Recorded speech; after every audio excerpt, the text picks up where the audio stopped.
Volume 6, Episode 5, The Coming Storm. So this episode, of course, reintroduces us to Neo. She's come back, she's more powerful, she's got Roman's hat.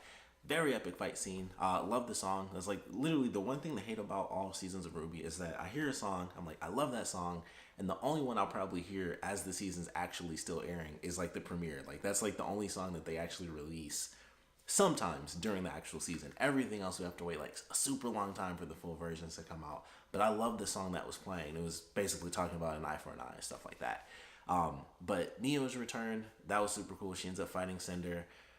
We see her abilities in full force in this, and it was very cool. Like I love the way it was handled. Her powers are way bigger or way grander than they used to be, and it makes sense. It's been a minute. It's been like almost a full year or something. I know it's like a crazy timeline because I think it was Volume 4 technically takes place over a couple months because they traveled from like different continents and stuff like that. So it's been like at least 6 months or something like that. She's gotten stronger, and it was super fun watching that fight. Like she comes in, she's basically a mirage the entire time, but she's able to physically pick stuff up. So once again, it always brings up the question of what exactly is her ability. Like we've seen it that she can make like the shatter images and stuff like that. Like when she when she jumps out the window and she like shatters into the ground, and Cinder's like, oh, you've gotten a lot stronger.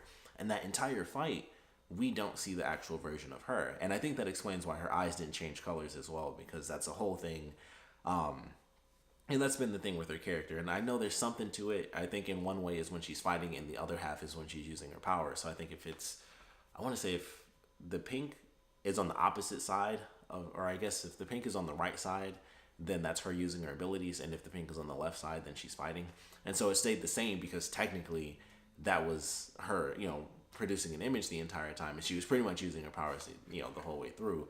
But she made it look as though she wasn't using her ability. So I think that's how that technically plays out. She made it seem as though she wasn't using her powers the whole time, even though, technically she was. So that's why they didn't switch. But she looks good. It was cool seeing her character come back with the new animation design and stuff like that. She pretty much looks the same.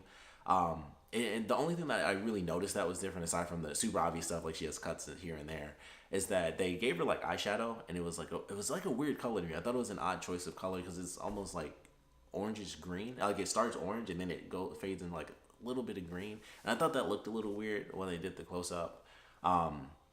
Her hair on like one side looked different too. Like it looked longer, like it came around like a curve a little bit, like up to her chin, and I was like, okay, that's interesting. And I went back to look at some old clips of her character just to see exactly what she looked like and stuff like that. I don't know. I assume it was in Volume 3, but I looked at like her first appearance, and she had like totally different pants. She had like khaki or like almost cargo pants or something on, and they were like brown. And in this, I don't know what they're called because I don't wear them, but they were basically leggings. That's what I'm gonna go with. They were leggings. And I was like, oh, that's interesting. And so when I went back, and I didn't think to look at Volume 3 if they changed it in that volume as well. So that may have been something that they did, last time she was in the series as well, but I just don't actually remember. But it was cool to see her come back, of course. And so she goes through a battle, and she was doing good too. Like until Cinder actually like whipped out full on magic on her, she was doing a pretty good job. Like she hit her in the face, and Cinder got, like she hit Cinder and she got pissed off. And I was like, well, that makes sense. And it was like, I just like, you need to calm that crap down. So that was great. And so now they're going to be teaming up again. I'm still super excited to see where the heck things are going to go. With the rest of the villains being with Salem, specifically Emerald. I mentioned that in the last volume. Like that's one of my main things, is I hope that something happens in this volume with Emerald. With everything they're doing, they probably won't have enough time to throw in like that special element just for one of the minor villain characters. But I would love to see what they do with her now that they know, it was revealed in the last episode Cinder was alive, to the villains. So I'm still waiting on that. But for now, we have Neo teaming up with Cinder, and now they're both going to be going after Team RWBY. So I'm definitely looking forward to that. We still haven't seen Team Juniper, the rest of the team come in. So we have to wait a little bit longer for that. But the team has made it to this super creepy town where everyone's just dead inside their houses. Like they all went to sleep and no one ever woke up. Everyone was just calmly, at home, and they're all just dead. So I don't know what super creepy thing they're doing, but I love it. And, it ends with, RWBY and Weiss finding like the can of beans and stuff. And it's like, all right, well, let's take this food and, let's head on out. And then there's just this random creepy seller it peaks up a little bit, then it closes, and that's the end of the episode. So I don't know where they're headed with this.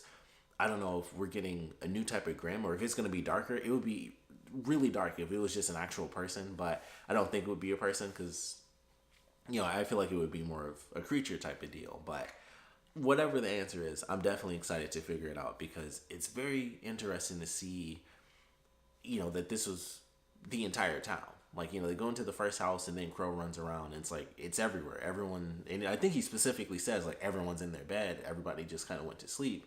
And then they all just died there, and, they just never woke up, and that was it.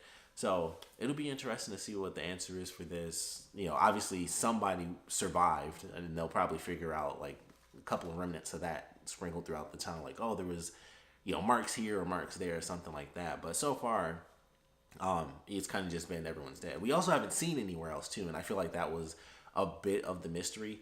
Technically, we only saw the house, which was a huge house. Like, they were traveling, like, into the, like, deep basements, and there was, like, a cellar where they found, like, a full-on bar inside the house, and then the next room was, like, just a regular cellar, and it had basically, like, a cellar door within the cellar, so it went even deeper. It was, like, really interesting. So I don't know how crazy this town is going to be, because even when they went into it, it seemed small. So I was like, how many houses did he go to? But we don't see the other houses, so we haven't seen any other clues as to what happened in this town. But definitely creepy. Definitely thought it was cool. We got some great moments between the characters, and they did something that I really loved in this episode, and I mentioned it in my review for the premiere, where they had Blake, like, cut the line for the train, and she looks up and she sees Adam. And so it was like a cool little reference, because it was like, oh, that's kind of the last time that they were good was, of course, in that trailer when she does that. But she saw him in his new costume because she'd seen him. And so they do that again with Yang, where she looks out the window and she sees Adam, but it's in his original costume, because she didn't go out to fight him during the finale. She went down to help her mom out. And I was like, I love that idea. Like, they show this flashback, and they show this scarring moment, but because Blake actually saw him, she saw his new costume, and he had the hood up and everything. It was full Assassin's Creed mode. But for Yang, it was still the old version of him, and we see his hair and we see the outfit. I wish he kept that. I wish they kept that for him, because I was like, they didn't use him. I mean, honestly, he literally was only in it for, like, the trailer, and that was it. Like, when he came into the series, that was pretty much it. And then we saw him for, like, 2 episodes, and then it was like, cool, we saw him cut an arm off. And then after that, it was like, oh, sweet, like, a trailer and 2 episodes, and now he's in a new costume. So I'm still a little mad that they changed the costume so early on this for that. But I thought that was great. I was like, that's super cool that, they show this moment, but it's him in his old costume, because that's the last time she saw him. So I thought that was great. And then, of course, Blake and Yang have a conversation about, Adam and everything that's going on. And it was working. It was going good. And then Blake basically says, like, I'll be there to protect you next time. And Yang got upset about that. And I thought that was an interesting reaction for her. And she was, like, mad that Blake kind of saw her. I guess that she saw her as not being strong enough to do it on her own.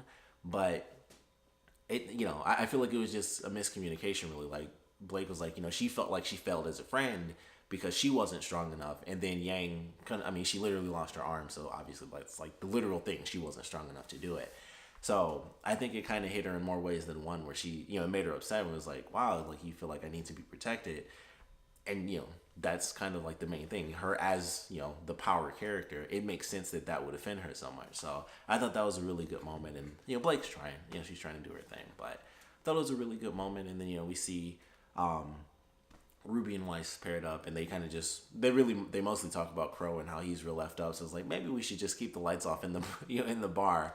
Like, eventually his infinite flash is going to run out, then he's going to find this place. So, she's worried, RWBY's worried about Crow, and then in general, they're just worried about what to do next. So looking forward to next week's episode, or this week's episode, I guess. But all in all, it was definitely fun. Love the fight. Gonna watch it again. Really enjoyed the creepy suspense that they're adding in at the end of this episode. So I can't wait to see them kind of play around with that. I think that would just be really fun.